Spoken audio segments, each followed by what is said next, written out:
I am right behind you. This is Twisted Mysteries. The fear is real. I never understood fear. Not really. Until that night in room 307. What started as just a place to sleep became a place I could barely escape. This is the true story of my life in what I now believe is a truly haunted hotel room. It wasn't just the noises. Everyone focuses on the noises, the bumps in the night. And yes, there were noises. But it was the feeling, the heavy, watching feeling, like the air itself in room 307 was aware of me, like the room itself was waiting. I know how that sounds. Believe me, I know. But I should have left. I should have walked out the moment I felt that first unnatural chill crawl up my spine. But I didn't. My name isn't important. What happened is I needed a place to stay just for one night. Road trip went longer than planned. Fatigue setting in. Saw the sign for the motel, the Starlight Inn, I think it was called. Nothing remarkable, just available.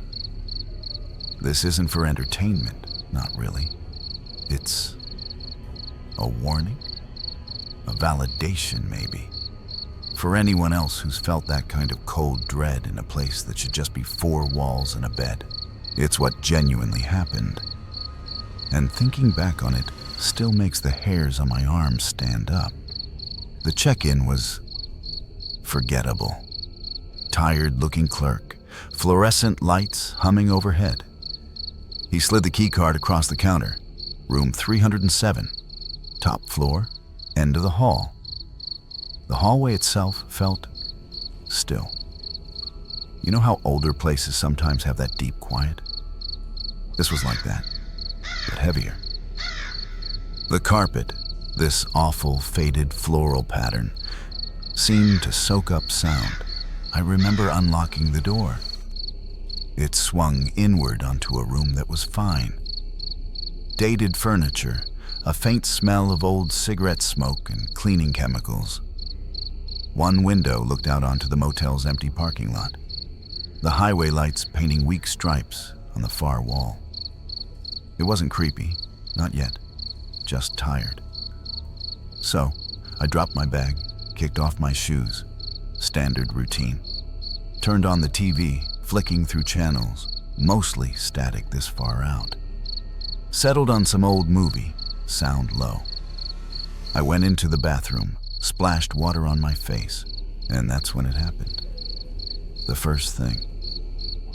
I was looking in the mirror, water dripping from my chin, and the main light in the bathroom just flickered, off, on, off again, staying off for a long second before buzzing back to life. Old wiring, right? That's what I thought. Shrugged it off. But as I walked back into the main room, I stopped. The air by the window felt cold, noticeably colder than the rest of the room, like walking through an invisible curtain of ice. I tried to ignore it. Sat on the edge of the bed, watching the fuzzy images on the screen. But the room felt different now. That initial feeling, the awareness, was stronger. I kept glancing towards the window, towards that cold spot. Then I heard it, a faint scratching sound. It seemed to come from the corner near the closet. I muted the TV. Silence. Maybe an animal outside? A branch against the building? It didn't sound like that. It sounded deliberate, close. I stood up, walked towards the closet, listened. Nothing. Opened the door. Empty hangers, dusty floor. Closed it again. My heart starting to beat a little faster. Okay, fine. My mind playing tricks. I was tired, stressed from the drive. I decided to just get ready for bed. turned off the TV. The room plunged into near darkness. Just the faint orange glow from the parking lot lights outside. I pulled back the covers, cheap, stiff polyester, and climbed in.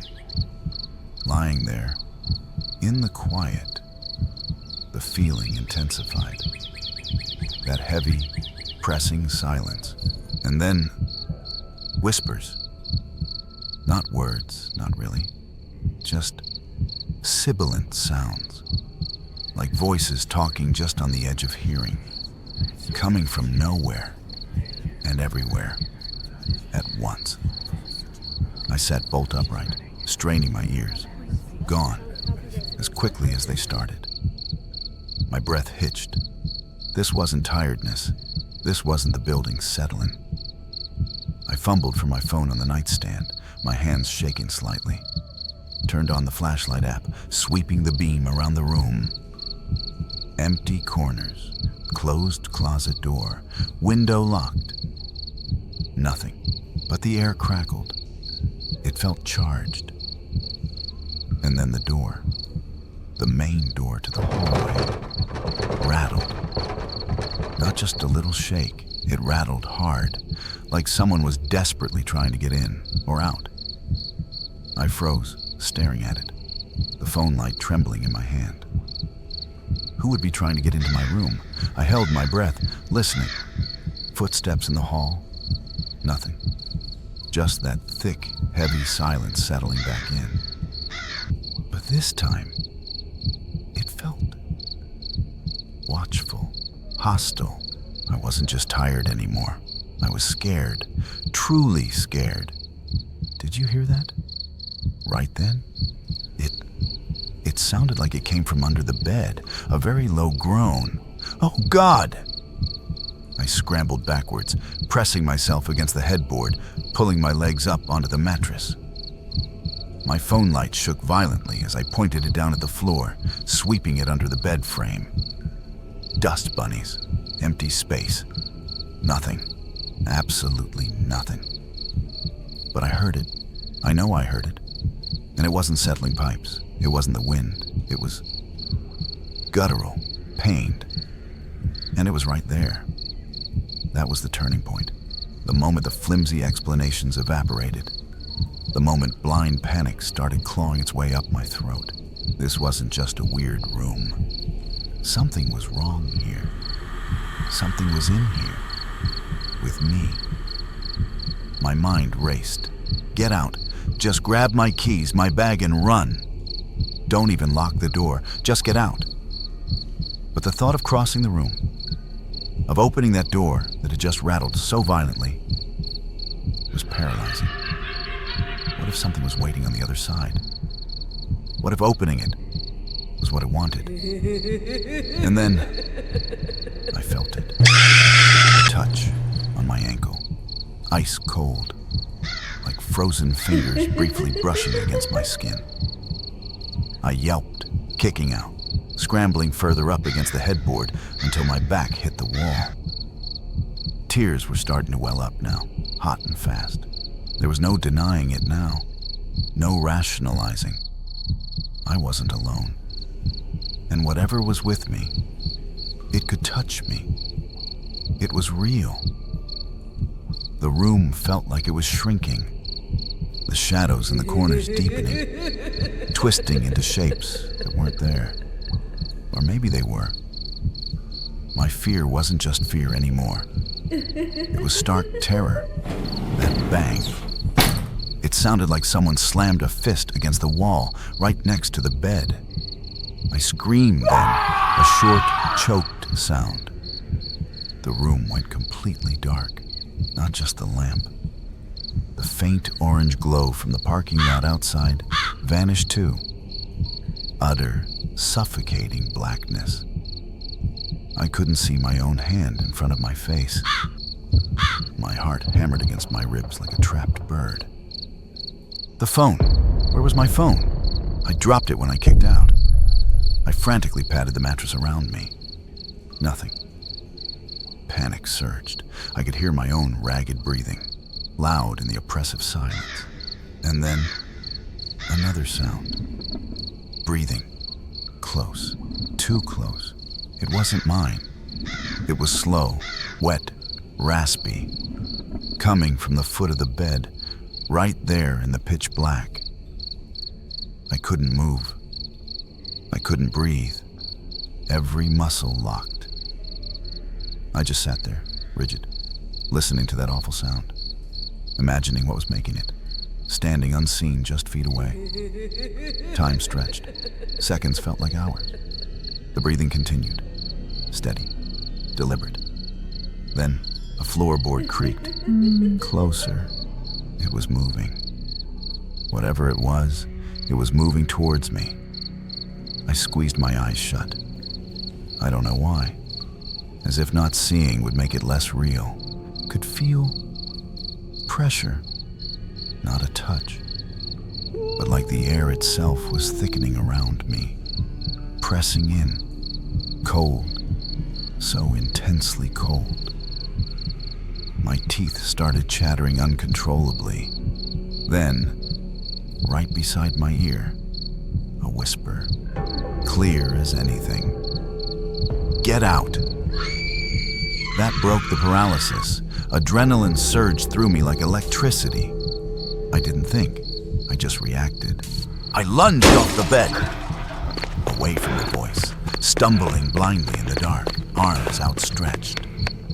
I hit the wall hard, scrabbling along it, searching for the door.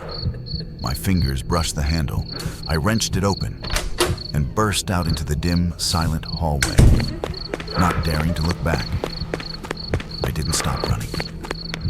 Down the hall, banging on the elevator button. It didn't come. Found the stairs. Burst out into the lobby. It was empty. The clock behind the deserted counter read 3:15 a.m. The same tired fluorescent lights hummed.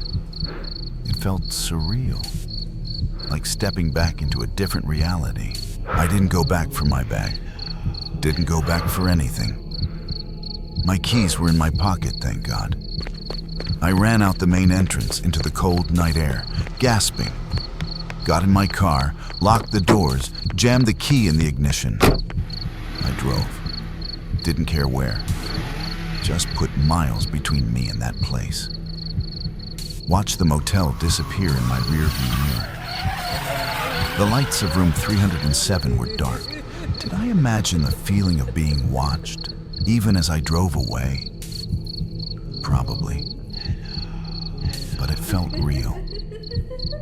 The relief was immense, but underneath it, a deep, bone-chilling fear that lingered. It felt like the cold from that room had seeped into me somehow. I pulled over eventually, miles down the road. When the sun started to rise, just sat there, shaking. I never went back for my things. Called the motel later, made up some excuse, told them to keep the deposit, discard the bag. I didn't want anything that had spent the night in that room. It's been a while since that night, but it stays with you. I don't like hotels much anymore. Always check the feel of a room. Sleep with the lights on sometimes. That specific kind of cold dread. I know it now. I recognize it, and I run from it. Was it a ghost? Residual energy? My own mind breaking under stress and fatigue? I honestly don't know. All I know is what I felt, what I heard, what I experienced in room 307. It was real to me, terrifyingly real. Have any of you ever experienced something like that?